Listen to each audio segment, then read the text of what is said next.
बिस्मिल्लाहिर्रहमानिर्रहीम। अस्सलाम वालेकुम जमात अहमद, उम्मीद करते हैं आप सब खैरियत से होंगे। आज हम नज़म ऊँट की शादी के आखिरी 3 अशार की तशरीह करेंगे। शेर नंबर 5। मियाँ शुतर को मुबारक ये रिश्ता शादी, इसी को कहते हैं उर्दू में कैद आज़ादी।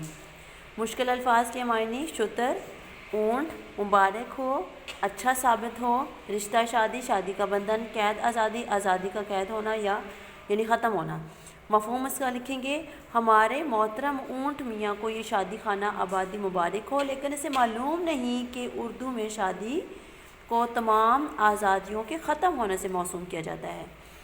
शेर की तशरीह, शायर दिलावर फ़गार कहते हैं कि इख़बार में ख़बर पढ़ने के बाद ऊँट मियाँ को शादी के रिश्ते में मुंसलिक होने पर मुबारकबाद पेश करते हैं, और जो कि हर दूल्हे का फितरी हक़ भी है। इसलिए शायर फ़र्ज़ निभा रहे हैं और ऊँट मियाँ को नई ज़िंदगी के आगाज़ में मुबारक का नजराना पेश कर रहे हैं। बकौल शायर, शुतर जी आपको शादी मुबारक हो, मुबारक हो, वो यानी कैद आज़ादी मुबारक हो, मुबारक हो।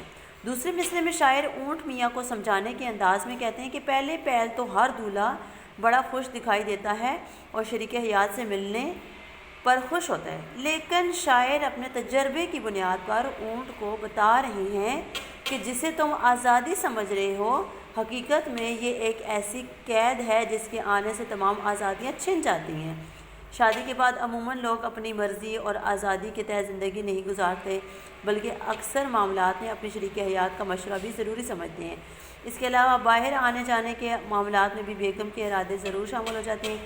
इसीलिए शायर कहते हैं कि उर्दू ज़बान में ऐसी आज़ादी को कैद आज़ादी कहा जाता है। बकौल शायर, बीवी का जेब खर्च बढ़ाने के वास्ते कम उसने वालदैन का महाना कर दिया, दाढ़ी में आ गए हैं अभी से सफ़ेद बाल, शादी ने मेरा हाल बुजुर्गाना कर दिया। शेर नंबर 6।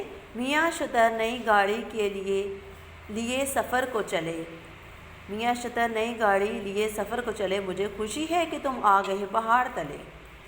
मुश्किल अल्फाज के मायने, मियाँ शुतर ऊँट मियाँ चले रवाना हुए, खुशी मसरत पहाड़ तले आना, ज़िम्मेदारियों के बोझ तले आना।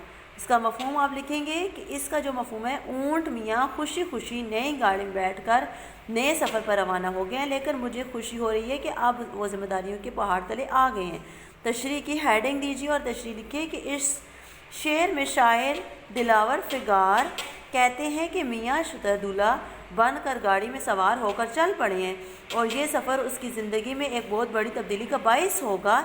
इस सफ़र के बाद शुतर मियाँ एक ज़िम्मेदार फ़र्द की ज़िंदगी गुजारने वाले बन जाएंगे। अब वो सिर्फ अपने बारे में नहीं सोचेंगे, बल्कि इनकी सोचों का महवर बढ़ जाएगा। वो अपने अलावा शरीक हयात के बारे में भी फ़िक्रमंद दिखाई देंगे, उसके दुख बढ़ जाएंगे, इसकी परेशानियां कम हो जाएंगी, क्योंकि इसको एक शरीक हयात मिल जाएगी। बकौल खालिद मसूद, एक प्यो ने अपने कंवारे पुत्र को समझाया, एक प्यो ने अपने पुत्र कंवारे को समझाया, जिस दिन भी तू बुनियाड़ा मारा जाएगा। दूसरे मिसरे में शायर मशहूर कहावत का तज़किरा करते हैं कि जब तक ऊँट पहाड़ के नीचे नहीं आता, वो अपने से ऊंचा किसी को नहीं जानता।